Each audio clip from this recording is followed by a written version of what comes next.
Tara ito ng flash effect. Let's go! Punta ka sa CapCut, tapos pindutin mo new project.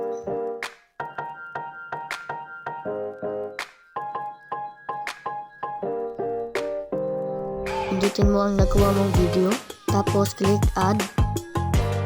Hintayin lang natin.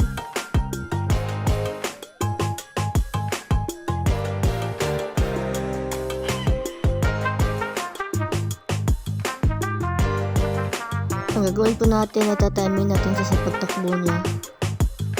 Hanapin natin yung parang tatakbo na siya. Ayan, kailangan nasa timing talaga siya para mas maganda. Ayan, kung timing na, i-tap natin yan, tapos i-split natin.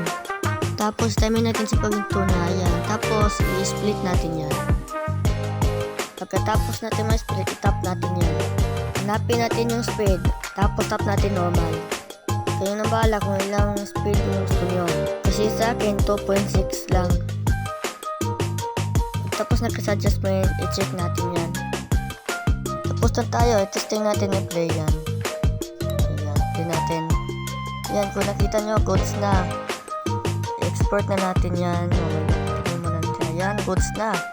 Pagkatapos yan, export na natin yan.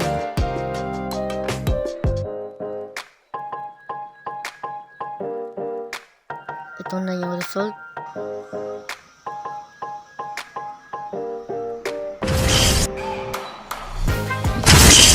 Maraming salamat sa panonood. Don't forget to follow, like, comment, and share. Let's go!